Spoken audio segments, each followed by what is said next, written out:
नमस्कार। आपका अपने YouTube चैनल में हार्दिक स्वागत है। मैं अनु शर्मा आप सभी का हार्दिक स्वागत करती हूँ, अभिनंदन करती हूँ। आज हम एक महत्वपूर्ण निबंध को लेकर आपके समक्ष प्रस्तुत हैं। उत्तर फाल्गुनी के आसपास बहुत ही महत्वपूर्ण निबंध है। प्रश्न बनते हैं परीक्षा में, एक एक बिंदु जानेंगे।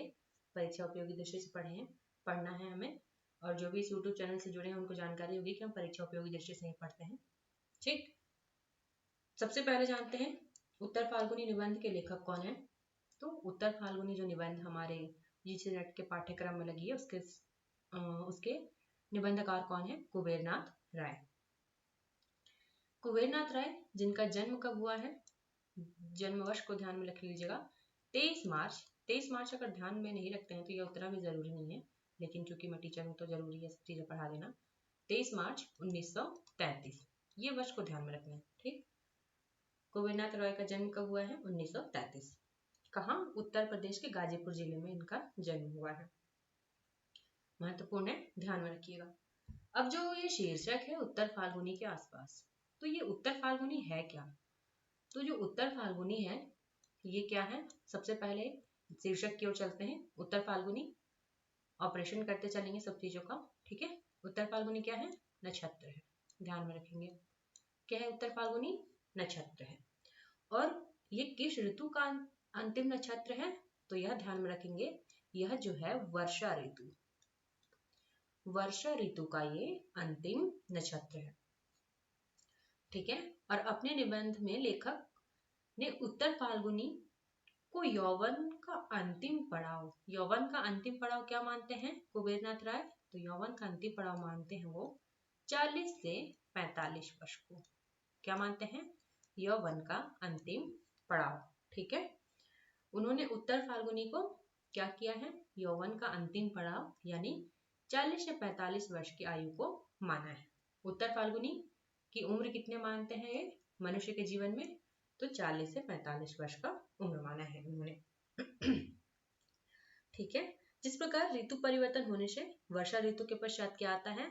ऋतु परिवर्तन जानते हैं, हमारे पृथ्वी पर ये घटना घटती है, ऋतु परिवर्तन होता है। तो ऋतु परिवर्तन में वर्षा के बाद ये, जैसे कि मैंने बताया, उत्तर फाल्गुनी नक्षत्र जो है किसका अंतिम नक्षत्र है? वर्षा ऋतु का। तो हमारा जब ऋतु परिवर्तित होता है तो वर्षा ऋतु के बाद क्या आता है? ठंड आती है। ठीक, उसी प्रकार शीत ऋतु आती है। ठीक, उसी प्रकार जीवन का आनंद पूर्वक जब क्षण बीत जाता है, 40 से 45 वर्ष के आगे जब मनुष्य लगभग 25 से 30 वर्ष का होता है, 35 वर्ष का होता है, उस समय मनुष्य कैसा होता है? उसका यौवन होता है। ठीक, यौवन की स्थिति होती है उसकी, और उसका जीवन किस प्रकार का होता है? बहुत आनंद पूर्वक बीतता है। ठीक, लेकिन धीरे धीरे क्या होने लगती है? वो ठंड, उसके शरीर में ठंड होने लगती है, शरीर ठंड पड़ने लगता है। जैसे वर्षा के बाद क्या आती है? शीत ऋतु आती है, उसी प्रकार मनुष्य के यौवन के बाद धीरे धीरे वो ठंडक की ओर बढ़ने लगता है। और यहाँ ठंडक से क्या आशय है? वो वृद्ध की ओर वृद्ध होने लगता है धीरे धीरे। ठीक, मनुष्य का यौवन क्या होने लगता है? क्षीण होने लगता है। ठीक, किस ओर उन्मुख होता है? वो बुढ़ापे की ओर उन्मुख होने लगता है। और उसकी, जब कोई मनुष्य बुढ़ापे की ओर उन्मुख होता है तो क्या होता है? उसकी कार्य क्षमता भी कम होने लगती है। ठीक, नए जब कोई भी मनुष्य, आप अपने घर में दादी नानी को देखते होंगे कि कोई मनुष्य वृद्ध होता है, बुढ़ापे की ओर उन्मुख होता है, तो उसको बहुत से नए रोग भी आकर घेरने लगते हैं, दांत टूटने लगता है, बाल पकने लगते हैं। और इसी को लेखक कह रहा है यहाँ पर कि लेखक का मानना है कि मनुष्य को स्वयं को कभी बूढ़ा नहीं समझना चाहिए। ठीक, यहाँ लेखक का क्या मानना है?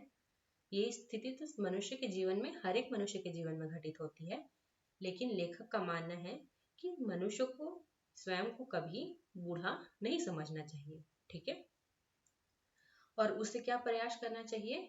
उसे प्रयास करना चाहिए कि उसके जीवन में उत्तर फाल्गुनी हमेशा बनी रहे। उत्तर फाल्गुनी मतलब वो हमेशा 40 से 45 वर्ष की उम्र का दिखे, अर्थात वो जवान अपने आप को महसूस करे, वो बूढ़ा अपने आप को महसूस ना होने दे। ठीक, ये हुआ निबंध में लेखक का आज से उत्तर फाल्गुनी से। अब आगे चलते हैं धीरे धीरे। उत्तर फाल्गुनी के आसपास, जो कि जिसका प्रकाशन वर्ष क्या है निबंध का, 1947। ठीक, ध्यान में रख लीजिएगा।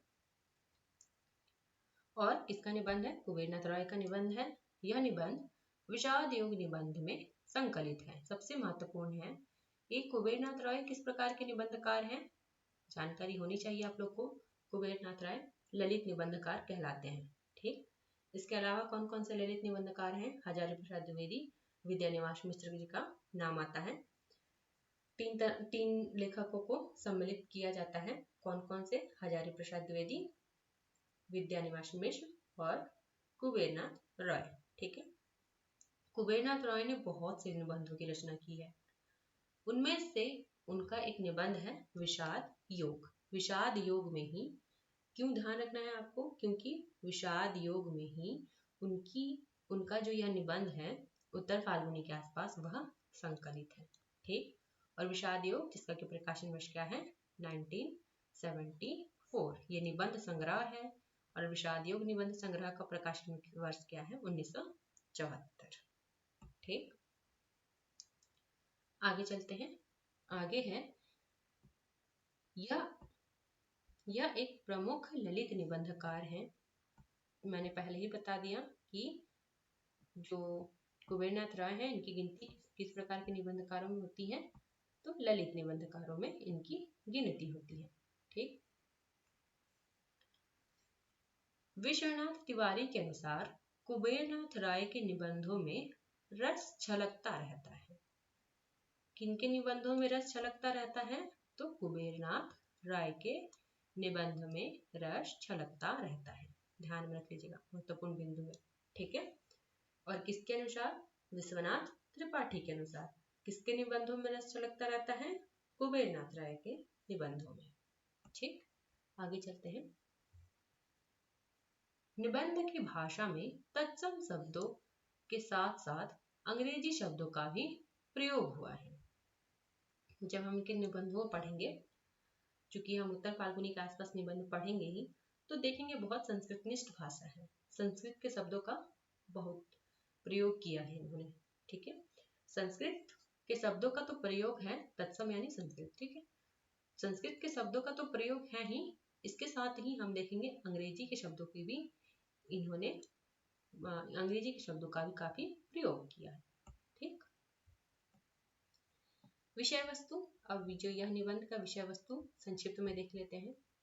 यह निबंध शुक्लोत्तर युग के एवं आचार्य हजारी प्रसाद द्विवेदी की ललित निबंध परंपरा के सशक्त निबंधकार कुबेरनाथ राय द्वारा लिखित है।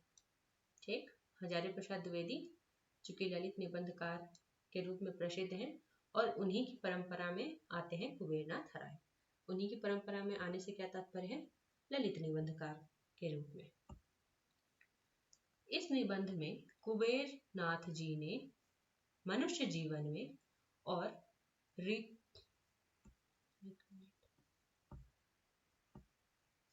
इस निबंध में कुबेरनाथ जी ने मनुष्य जीवन में और ऋतुओं नक्षत्रों में समता दिखाने का प्रयास किया है। मैंने पहले ही बताया कि वर्षा ऋतु के बाद शीत ऋतु आती है। ठीक, और उत्तर फाल्गुनी किसका अंतिम नक्षत्र है? वर्षा ऋतु का अंतिम नक्षत्र है। तो और उसी को किस प्रकार दिखाते हैं? उसको मनुष्य जीवन से जोड़ देते हैं कि जिस प्रकार आरंभ में मनुष्य यौवन की स्थिति में होता है, लेकिन धीरे धीरे वो वृद्धि की ओर बढ़ने लगता है। ठीक है, तो मनुष्य जीवन की इन्होंने किससे क्षमता दिखाई है? ऋतुओं से, नक्षत्रों से। ठीक, इस निबंध में रचनाकार ने मनुष्य की जीने की लालसा और जवान बने रहने की भूख को भी दिखाया है।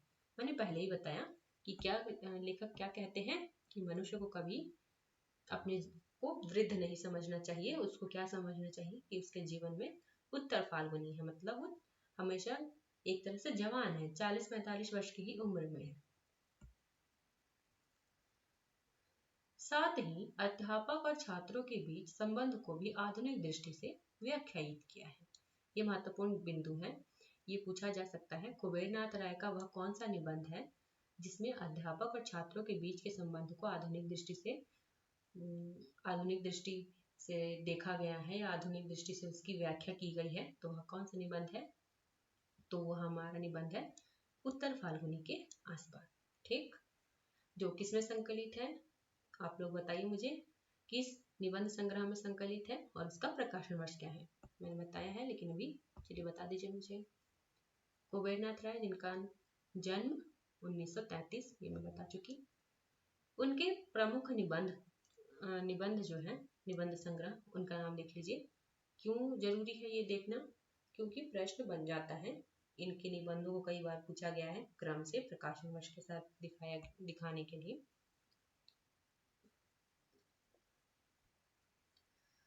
प्रिया नीलकंठी जिसका प्रकाशन वर्ष क्या है? 1968, ध्यान में रख लीजिएगा। 1968 इनका जो निबंध संग्रह है प्रिया नीलकंठी, उसका प्रकाशन वर्ष है। रस आखेटक का प्रकाशन वर्ष है 1917। गंधमादन जिसका प्रकाशन वर्ष है 1972। ये आप लोग को सभी निबंध संग्रहों का नाम भी ध्यान रखना है और साथ ही उसका प्रकाशन वर्ष भी ध्यान रखना अनिवार्य है क्योंकि पूछा गया है। विषाद योग, इसको तो आप लोग ध्यान में रख लीजिएगा। विषाद योग जिसका कि प्रकाशन वर्ष 1973। निषाद बांसुरी जिसका प्रकाशन वर्ष है 1974। पर्ण मुकुट जिसका प्रकाशन वर्ष है 1978। महाकवि की तर्जनी, ये पूछा गया है कि किसका निबंध संग्रह है, तो ये महाकवि की तर्जनी जो है कुबेरनाथ राय का निबंध संग्रह है। ठीक है। 1979। कामधेनु 1980। पत्र मणिपुतुल के नाम 1980। मन पवन का नौका, यह भी पूछा गया है किसका निबंध संग्रह है। मन पवन का नौका 1982 में है, लिखा गया। कीरत नदी में चंद्रमथु जिसका प्रकाशन वर्ष है 1983। दृष्टि अभिसार, ध्यान में रख लीजिएगा, पूछा गया है जिसका प्रकाशन वर्ष है 1984। त्रेता का बृहदमाश 86। मराल पूछा गया है ये प्रश्न। ठीक है। 1993। उत्तर कुरु 1994। वाणी का क्षीर सागर 1998। अंधकार में अग्निशिखा 1998। आगम की नाव, यह भी पूछा गया है। आगम की नाव किसका निबंध है? आगम की नाव जिसका प्रकाशन वर्ष क्या है? 2002। और उत्तर फाल्गुनी के आसपास। इनके निबंध व्यक्ति प्रधान निबंध है, ध्यान में रख लेंगे। किस प्रकार के निबंधकार हैं, किस प्रकार की दृष्टि को लेकर चलने वाले हैं, अगर पूछा जाए तो व्यक्ति प्रधान दृष्टि को लेकर चलने वाले ये निबंधकार है। ठीक है। इसमें पांडित्य की छाप के साथ साथ व्यंग्य विनोद का पूट, कल्पना व मौलिक चिंतन भी विद्यमान है। पांडित्य के साथ साथ, पांडित्य मतलब देखेंगे कि बहुत इन्होंने नक्षत्र आदि का ज्ञान इनको बहुत अधिक है। ठीक, साथ ही पांडित्य की छाप तो है ही, साथ व्यंग्य विनोद का कूट भी है और कल्पना की मौलिक चिंतन भी इनके निबंध में विद्यमान है। ठीक है। इन्हें रस धर्मा निबंधकार भी कहा जाता है और विश्वनाथ त्रिपाठी ने क्या कहा है कि इनके हर एक निबंध से रस छलकता है, इसी कारण इनको क्या कहा जाता है? रस धर्मा निबंधकार। इनके निबंधों में परंपरागत संस्कारों के साथ आधुनिक एवं नई दृष्टिकोण का संतुलित है। क्या? परंपरागत संस्कार है और आधुनिक नवीन दृष्टि भी हमें देखने को मिलती है। आधुनिक नवीन दृष्टिकोण और परंपरागत संस्कार से क्या तात्पर्य है?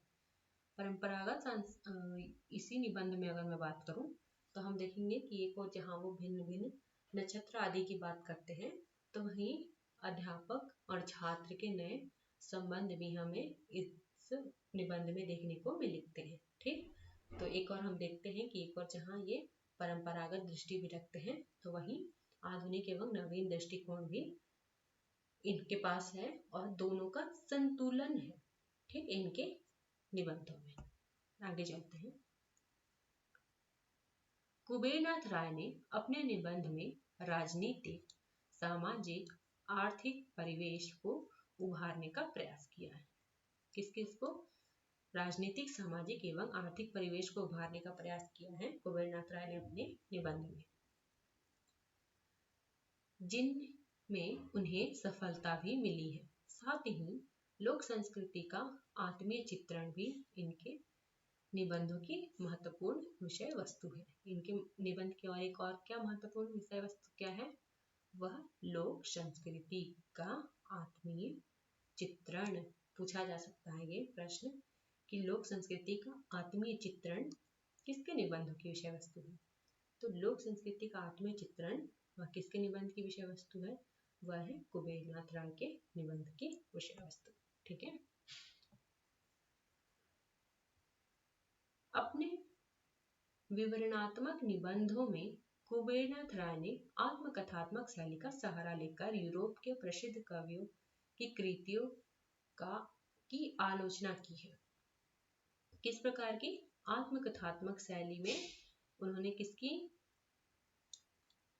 आलोचना की है? तो यूरोप के प्रसिद्ध कवियों की आलोचना भी इन्होंने की है।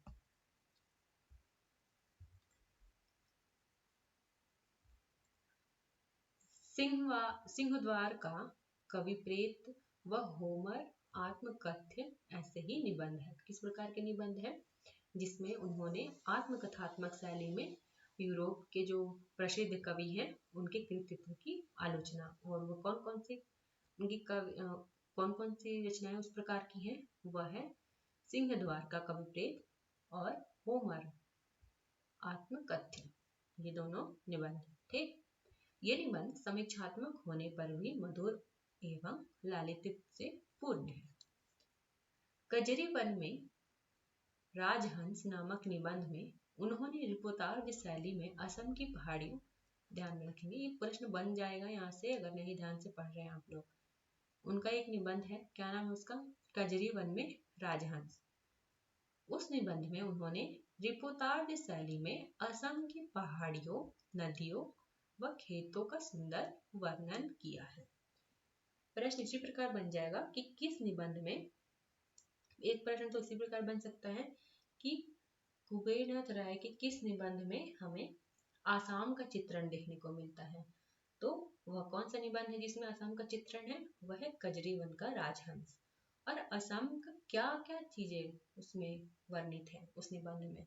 तो असम की पहाड़ियां का चित्रण है, नदियों का चित्रण है और खेतों का सुंदर वर्णन भी हमें इस निबंध में देखने को मिलेगा। ठीक है।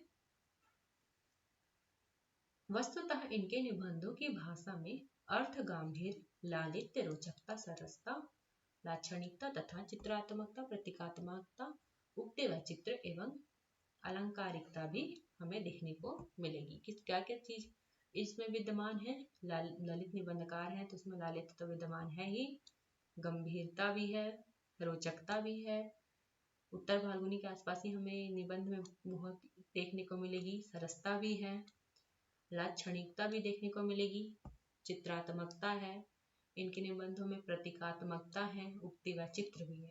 ठीक है। इनकी भाषा संस्कृत निष्ठ तत्सम शब्दावली से युक्त खड़ी बोली हिंदी है। मैं पहले ही बता चुकी संस्कृत निष्ठ भाषा है इनकी, जिसमें लोक प्रचलित उर्दू, फारसी के शब्दों के साथ साथ अंग्रेजी के शब्द भी दिखाई पड़ते हैं। मुहावरेदार भाषा का प्रयोग के साथ साथ इन्होंने बीच बीच में संस्कृत के उदाहरण भी दिए हैं। संस्कृत के उदाहरण जब हम उत्तर फाल्गुनी के आसपास जब पढ़ेंगे तब हम देखेंगे कि संस्कृत के बहुत से श्लोक आ रहे हैं, बहुत से पद आदि आ रहे हैं। तो हम आ जाते हैं आज का जो हमारा विषय है संस्कृत उत्तर फाल्गुनी के आसपास। ठीक है, एक एक बिंदु जानेंगे। मैं थोड़ा पेन छोटा कर देती हूँ।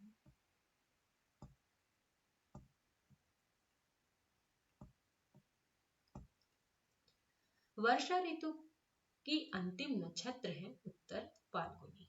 किसका अंतिम नक्षत्र? वर्षा ऋतु का। ठीक, यहीं से एक प्रश्न यही बन रहा है, किसका अंतिम नक्षत्र है उत्तर फाल्गुनी? तो वर्षा ऋतु का अंतिम नक्षत्र है। और उत्तर फाल्गुनी है क्या? उत्तर फाल्गुनी नक्षत्र है। ठीक, हमारे जीवन में गदह पचीसी, हमारे जीवन में गदह पचीसी सावन मन भावन है। ये गदह पचीसी क्या होती है? तो गदह पचीसी प्रायः 16 से 25 वर्ष की अवस्था, मैं लिख देती हूँ, 16 से 25 वर्ष की अवस्था, जिसमें लोगों का विश्वास है कि मनुष्य जो है अनुभवी होता है। ठीक, और उसकी बुद्धि अपरिपक्व होती है। ठीक है, गदहा पचीसी कब से कब तक माना जाता है? तो 16 से 25 वर्ष। और इसमें माना क्या जाता है? गदहा है ना, गदहा से क्या बोलते हैं, इसका दिमाग कम है। ठीक है, तो इसमें माना क्या जाता है? इसमें यह माना जाता है कि इसमें व्यक्ति अपरिपक्व नहीं है। ठीक, यह स्थिति कैसी है? सावन मन भावन है, बड़ी मौज रहती है। तो दूसरा प्रश्न हमारा बन रहा है कि कब बड़ी मौज रहती है? तो गदहा पचीसी में बहुत बड़ी मौज रहती है, और वह क्या है? तो वह सावन मन भावन है। क्या? गदहा पचीसी। परंतु 27वें के आते आते घनघोर भाद्रपद के अशनि संकेत मिलने लगते हैं। ठीक, भाद्रपद क्या है? भाद्रपद एक तरह से महीना, और भद्र यानी शुभ फल देने वाला महीना माना जाता है इस भाद्रपद को। ठीक, कौन सा महीना माना जाता है? भद्र माना जाता है। भद्र या फिर शुभ फल देने वाला महीना, जो हिंदी कैलेंडर के अनुसार कौन सा महीना होता है? श्रावण के बाद और अश्विन के पहले का महीना। श्रावण के बाद और अश्विन के पहले का महीना। ठीक, और जो हम ग्रेगोरियन कैलेंडर जो हम लोग मानते हैं, उसमें कौन सा महीना अगर बात बताऊं तो वह है हमारा अगस्त सितंबर के बीच पड़ता है यह महीना। ठीक, कब? अगस्त सितंबर के बीच। और अगर हिंदू कैलेंडर के अनुसार बात करूं तो वह श्रावण के बाद और अश्विन के पहले आता है। और ग्रेगोरियन कैलेंडर के अनुसार बात करूं तो वह अगस्त सितंबर के बीच पड़ता है। कौन? भाद्रपद। ठीक, 27वें तक आते आते हमें किसके संकेत मिलने लगते हैं? घनघोर भाद्रपद के अशनि संकेत मिलने लगते हैं। और 30 के वर्षों में हम विद्युन्मय भाद्रपदा के काम, क्रोध और मोह का तमिश्र सुख भोगते हैं। तमिश्र मतलब, ये मैंने बताया है कि उनके निबंधों में संस्कृतनिष्ठ भाषा का प्रयोग है, तत्सम शब्दों का प्रयोग है। तो तमिश्र मतलब अंधकार, अंधेरा। ठीक, और 30 के वर्षों तक हम क्या करते हैं? काम, क्रोध, लोभ, मोह का सुख भोगते हैं। ठीक, का मिश्रित सुख भोगते हैं। इसी काल में अपने अपने स्वभाव के अनुसार हमारी शिक्षा कृतार्थ होती है। शिक्षा मतलब होता है सृजन करने की इच्छा। ठीक, शिक्षा करने की इच्छा कब हमारी एक तरह से हमें विद्यमान होती है? तो वह है 30 वर्ष की उम्र में। ठीक, 30 वर्ष में हम विद्योन्मय भाद्रपदा में के काम, क्रोध, लोभ, मोह का तमिश्रण सुख भोगते हैं। और इसी काल में अपने अपने स्वभाव के अनुसार हमारी शिक्षा कृतार्थ होती है। फिर 40वें लगते लगते हम भाद्रपद की अंतिम नक्षत्र उत्तर फाल्गुनी में प्रवेश कर जाते हैं। हम कब उत्तर फाल्गुनी नक्षत्र में प्रवेश करते हैं? तो वह कौन सा उम्र होता है? तो वह है 40 वर्ष का उम्र।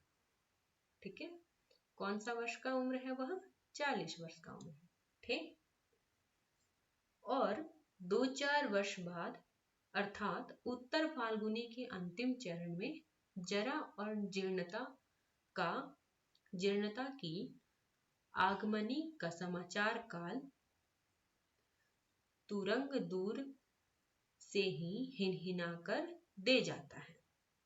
जरा और जीर्णता, जरा से क्या तात्पर्य होता है? जरा से तात्पर्य होता है बुढ़ापा, वृद्धावस्था। और वृद्धावस्था किसकी निशानी है? कमजोरी की निशानी है। जीर्णता मतलब पुरानापन, यानी वही बुढ़ापा। ठीक। और जैसे ही हम 40 वर्ष से लगभग 2-4 वर्ष और बाद जाते हैं, मतलब 42 से 44 वर्ष में हम जब होते हैं, अर्थात जब उत्तर फाल्गुनी के अंतिम चरण में जरा और जीर्णता का आगमन का समाचार काल तुरंग दूर से ही हिनहिनाकर दे जाता है, वास्तव में सृजन संपृक्त सावधान, सतर्क, सचेत और कर्मठ जीवन जो हम जीते हैं वह है 30 और 40 के बीच। बहुत ही महत्वपूर्ण ये बिंदु ध्यान रखेंगे। लेखक क्या कह रहा है? संपृक्त माने, ये संपृक्त जो शब्द है उसका क्या अर्थ होता है? सटा हुआ या संबंध। ठीक है। तो वास्तव में वह मनुष्य की वह स्थिति जब वह सृजन करता है, सृजन के दौर में होता है, सावधान होता है, सतर्क होता है, सचेत होता है, बहुत कर्मठ होता है अपने जीवन में, वह उम्र उसकी कौन सी है? 30-40 वर्ष की उम्र, जिसमें वह क्या होता है? सबसे अधिक सावधान, सतर्क, सचेत, कर्मठ, संपृक्त सृजन कार्य के दौर में वह होता है। कब? 30 से 40 वर्ष के बीच। ठीक है। फिर 40 से 45 तक उत्तर फाल्गुनी का काल है। बार बार ये बता रहे हैं लेखक, उत्तर फाल्गुनी का काल कब से है? 40 से 45। इसके अंदर पग निक्षेप करते ही शरीर की 60 उर्मियों में थकावट आने लगती है। और 60 उर्मियों मतलब शरीर के अंग अंग में थकावट आने लगती है। ठीक। अस्ति जायते वर्धते, ये तीन धीरे धीरे शांत होने लगते हैं। अस्ति और जायते वर्धते, अर्थात अस्ति मतलब अपने अस्तित्व के संबंध में लेखक कह रहे हैं। ठीक है। जायते मतलब जो हम उत्पन्न कर सकते हैं, पैदा कर सकते हैं, और वर्धते मतलब जो हम बढ़ा सकते हैं। ये सभी जो चीजें हैं जो मनुष्य के किस स्थिति की निशानी है? यौवन की निशानी है। ठीक। जब वो चाहता है कि वह सब चीजें बढ़ा ले, अपना कारोबार बढ़ा ले, अपनी पढ़ाई लिखाई कर ले, अपना परिवार बहुत अच्छा से कर ले, घर द्वार बना ले, ये सब चीजें कब होती हैं? यौवन की स्थिति में। लेकिन ये सब धीरे धीरे थकावट में बदलने लगती है। कब? 45 वर्ष के बाद।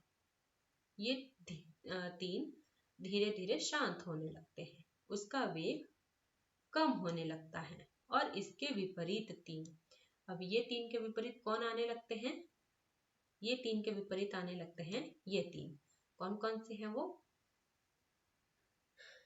वो हैं विपतरिण्यमते, अपक्षीयते, विनश्यति। मतलब ये विपरीत चीजें हैं जो मनुष्य की किसकी निशानी है? बुढ़ापे की निशानी है। प्रबलता हो उठती है, उन्हें प्रदोष बल मिल जाता है, वे शरीर में बैठे रिपुओं के साथ साठगांठ कर लेते हैं, और फल होता है जरा के आगमन का अनुभव। जरा मतलब वृद्धा।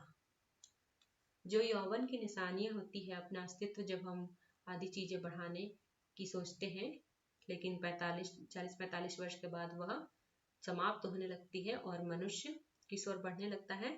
जरा की ओर, अर्थात वृद्धावस्था की ओर, बुढ़ापे की ओर। 45 के बाद ही शीश का काश फूटना शुरू हो जाता है।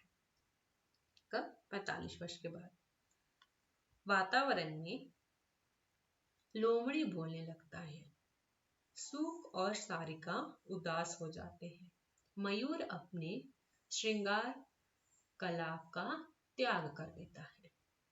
मयूर अर्थात मयूर मतलब मोर, लेकिन यहाँ मनुष्य से भी हम इसको जोड़ सकते हैं। ठीक, श्रृंगार मतलब अब मनुष्य को, किसी भी स्त्री पुरुष को अब उतना ये नहीं रहता है कि वो अब वो बहुत तैयार होकर रहे। ठीक, क्यों? क्योंकि वो वृद्धावस्था की ओर बढ़ रहा है, उसके शरीर में नाना प्रकार के रोग हो रहे हैं, तो उस स्थिति में उसको लगता है कि अब हमको तो कहीं नहीं जाना भाई, अब हमें घर में ही बैठे रहने दो। ठीक, और मानस की उत्पल वर्णा मारकन्याएं चोवा चंदन और चित्र सारी त्याग कर प्रवर्ज्या का बल्कल वशन धारण कर लेती है। अतः बचपन भले निर्मल प्रसन्न हो, गधा पचीसी भले ही, ध्यान रखेंगे गधा पचीसी को इन्होंने क्या बोला है, भले ही मधु मधुनी मधुनी हो, परंतु जीवन का वह भाग जिस पर हमारे जन्म लेने की सार्थकता निर्भर है, 25 और 40 का ठेल ठाल कर 45 के बीच पड़ता है। ठीक, इसके पूर्व हमारे जीवन की भूमिका या तैयारी का काल है। इसके बाद फलागम या निमेशिश की प्रतीक्षा है। जो हमारे हाथ में था, जिसे करने के लिए हम जन्मे थे, वह वस्तुतः घटित होता है 25 और 35 के बीच। क्या लेखक कह रहे हैं कि जो हमारे हाथ में था और जिसे हम करने के लिए जन्मे थे, वह कब घटित होता है, 25 से 45 के बीच। ठीक, इसके बाद तो मन और बुद्धि के वानप्रस्थ लेने का काल है। वानप्रस्थ मतलब एक तरह से संन्यास हम कह सकते हैं कि बस अब हुआ किसका, मन और बुद्धि दोनों का। ठीक, देह भले ही एक मधु, दो मधु, असंख्य मधु 60 वर्ष तक भोगती चले, इस 25-45 की अवधि में भी असली हीर रचती है तिशोत्तरी। तिशोत्तरी के वर्षों का स्वभाव शाण पर चढ़ी तलवार की तरह है। शाण पर चढ़ी तलवार की तरह किस वर्ष का स्वभाव है मनुष्य का, तो वह है 30 वर्ष का। वर्ष प्रति वर्ष उन पर नई धार, नई तेज चढ़ता जाता है। किस वर्ष तक, 30 वर्ष तक। 40वें वर्ष तक कब तक चढ़ता जाता है, 30 से 40 वर्ष तक यह स्थिति। ठीक, मुझे क्रोध आता है उन लोगों पर जो विधाता ब्रह्मा को बूढ़ा कहते हैं। ब्रह्मा जी जो है उनका आप लोग फोटो देखेंगे तो उनको वृद्ध ही बनाया गया है। तो लेखक कहते हैं कि जो विधाता है, जो इस सृष्टि के निर्माता है ब्रह्मा, उनको जब बूढ़ा कहते हैं तो इनको क्रोध आता है, और चित्र में या प्रतिमा में उन्हें वयोवृद्ध रूप में प्रस्तुत करते हैं। मैंने चूंकि बताया कि सभी लोग ने देखा होगा कि ब्रह्मा जी को वयोवृद्ध रूप में ही चित्रित किया जाता है। मैंने दक्षिण भारत के एक मंदिर में एक बार ब्रह्मा जी की एक अत्यंत सुंदर तिशोत्तर युवा मूर्ति देखा था। किसका, किस भगवान का, ये भी ध्यान रख लीजिएगा। किस भगवान के बारे में कह रहे हैं, ब्रह्मा जी के बारे में कह रहे हैं। ठीक है, वहां पे हो सकता है कि ऑप्शंस में दे दे कृष्ण, शिव, ब्रह्मा, विष्णु, तो ध्यान में रखेंगे ब्रह्मा जी। ठीक है, और उन्होंने कितने वर्ष की मूर्ति देखी है, उनकी तिशोत्तर मतलब 30 और उसके बाद की उम्र की। देखकर ही मैं कलाकार की औचित्य मीमांसा पर मुग्ध हो गया। जो सर्जक है अर्थात जो ब्रह्मा जी, जो सर्जक है, जो सृष्टि करता है, वह निश्चित ही चिर युवा होगा। प्राचीन या बहुकालीन का अर्थ जर्जर या बूढ़ा नहीं होता है।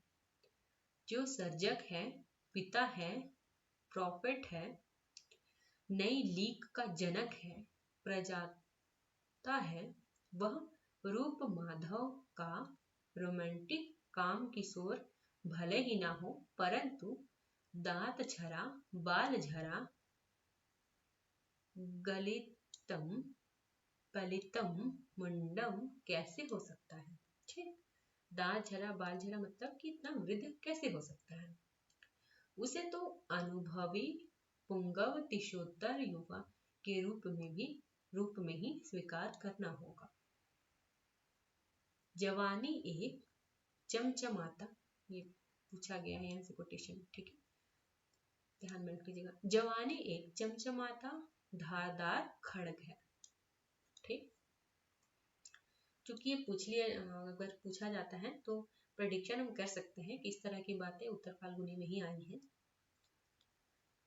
उस पर चढ़कर अशिधाराव्रत का विराचार करने वाली प्रतिभा ही पावक दग्ध होठों से देवताओं की भाषा बोल पाती है।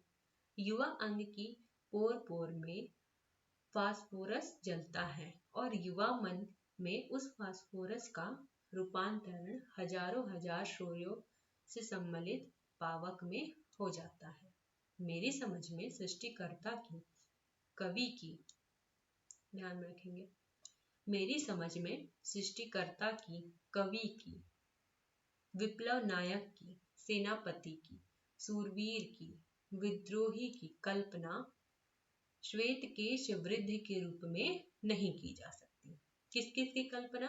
श्वेतकेश मतलब सफेद बालों के रूप में नहीं की जा सकती। और किस किस की कल्पना नहीं की जा सकती? लेखक ने पूरा स्पष्ट बताया है, सृष्टिकर्ता की अर्थात ब्रह्मा जी की, कवि की, विप्लव नायक की, सेनापति की, सूरवीर की और विद्रोही की कल्पना किस रूप में नहीं की जा सकती? श्वेतकेशी वृद्ध के रूप में, अर्थात जिसके बाल सफेद हो गए हो, इस रूप में नहीं की जा सकती। अतः प्रजापति विधाता को सदैव 30 वर्ष के पट्टे सुंदर युवा के सुंदर रूप में ही कल्पित करना समीचीन है। क्योंकि मैंने पहले ही बता दिया है कि लेखक ये स्वयं भी नहीं मानते हैं और मानने से लोगों को भी इनकार करने के लिए कहते हैं कि वो वृद्ध हो गए हैं। ठीक, और वो कह रहे हैं कि प्रजापति विधाता को तो सदैव कितने वर्ष का चित्रित करना चाहिए? 30 वर्ष का। ठीक है, वास्तव में 30वां वर्ष जीवन के सम्मुख फण उठाए एक प्रश्न चिन्ह को उपस्थित करता है। कौन सा वर्ष प्रश्न चिन्ह को उपस्थित करता है जीवन में? तो 30वां वर्ष। और उस प्रश्न चिन्ह को पूरा उसका समाधान मूल्य हमें चुकाना ही पड़ता है। किसी भी पुरुष या नारी की कीर्ति, गरिमा इसी प्रश्न चिन्ह की गुरुता और लघुता पर निर्भर करती है। गौतम बुद्ध ने, ये पूछा गया है, गौतम बुद्ध ने 29 वर्ष की अवस्था में गृह त्याग कर अमृत के लिए महाविनिष्क्रमण किया था। कितने वर्ष की आयु में कह रहे हैं गौतम बुद्ध के बारे में? जब उन्होंने अपना गृह त्याग किया था और महाविनिष्क्रमण किया था तो 29 वर्ष की उम्र में। कौन? वह है गौतम बुद्ध। यीशु क्राइस्ट ने 30 वर्ष की अवस्था में, और यीशु ने कब किया था? 30 वर्ष की अवस्था में अपना प्रथम संदेश सरमन ऑन दी माउंट, गिरि शिखर प्रजनन दिया था और 35वें वर्ष में उन्हें सलीब पर चढ़ा दिया गया था। आप सभी को पता है कि यीशु को सलीब पर चढ़ाया गया था। उनके चर्च में उसी तरह की आपको तस्वीर देखने को मिलेगी। उसका समूचा उपदेश काल 3 वर्ष में ही 3 वर्ष से भी कम रहा। वाल्मीकि के अनुसार, ये भी ध्यान रखेंगे, वाल्मीकि कौन सी रचना है बताइए आप लोग कमेंट करके।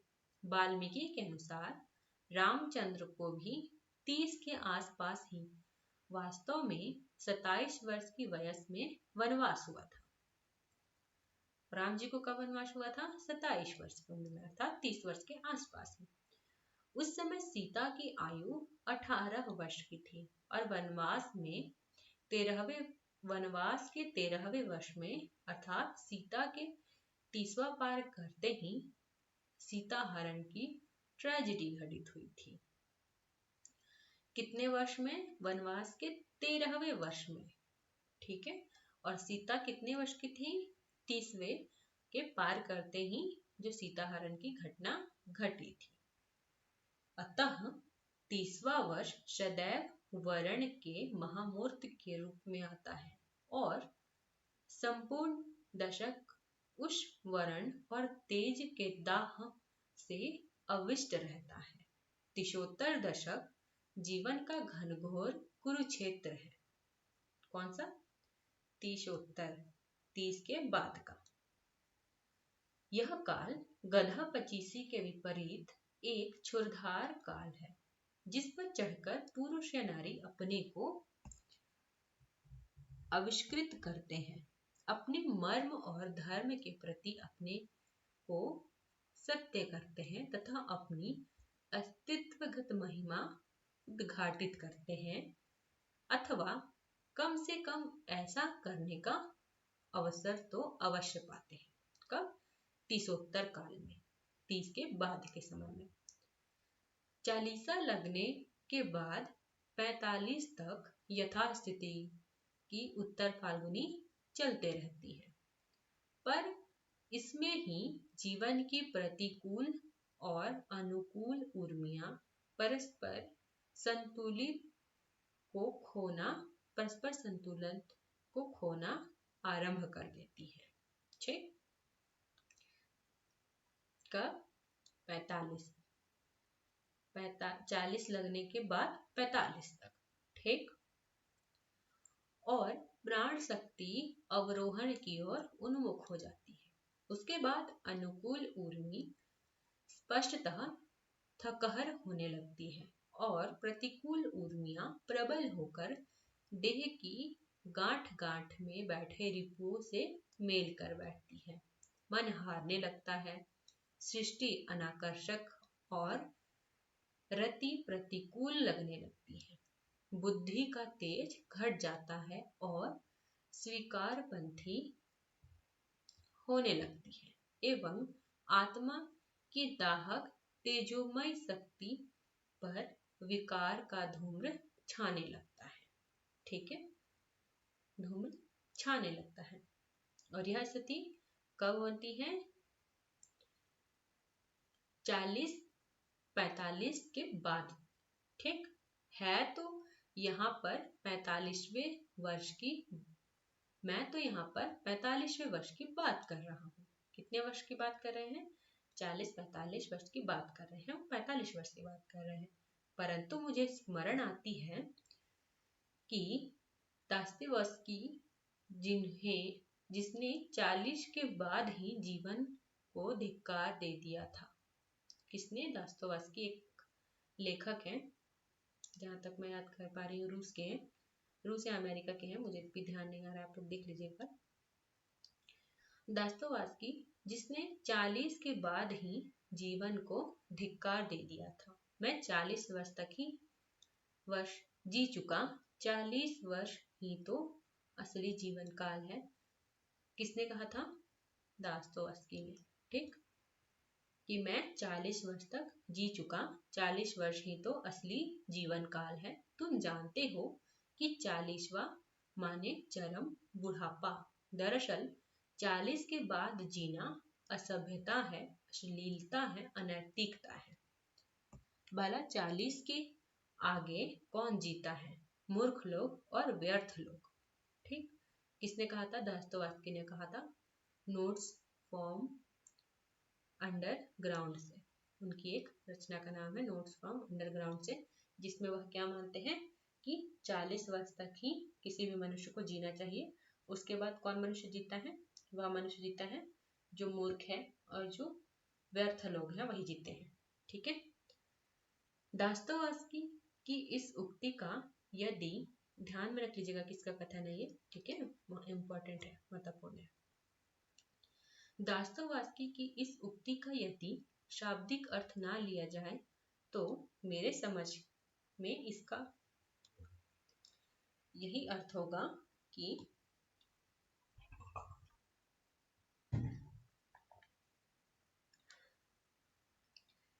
40 वर्ष के बाद जीवन के सहज लक्षणों का परिवर्धन सृजन की आत्मिक और मानसिक स्तरों पर ह्रास होने लगता है। पर मैं साठा पर पाठा की उक्ति वाली गंगा की कछार का निवासी हूँ। ठीक, ये साठा पर पाठा एक उपन्यास में भी इस शब्द का प्रयोग किया गया है। आप लोग को अगर किसी को जानकारी है तो ये बताइए मुझे, किसने प्रयोग किया है और किसके संबंध में किया है।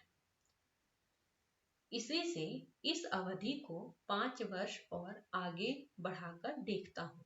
यद्यपि दास्तोवस्की की मूल थीसिस मुझे सही लगती है। शक्ति क्षय की प्रक्रिया 40 के बाद ही प्रारंभ होती है, यद्यपि वह अस्पष्ट रहती है। यही तक आज की क्लास को रखते हैं, ठीक है। नेक्स्ट जो भी बिंदु है हम आगे अपने दूसरे क्लास में पढ़ेंगे। तब तक के लिए आप लोग जुड़े रहिए। लाइक कर दीजिए चैनल को, शेयर कर दीजिए, अपनी स्टडी रिलेटेड ग्रुप आपके पास है अगर तो शेयर कर दीजिए, सब्सक्राइब कर लीजिए, ठीक है। मिलते हैं नेक्स्ट भाग में, तब तक के लिए टाटा बाय।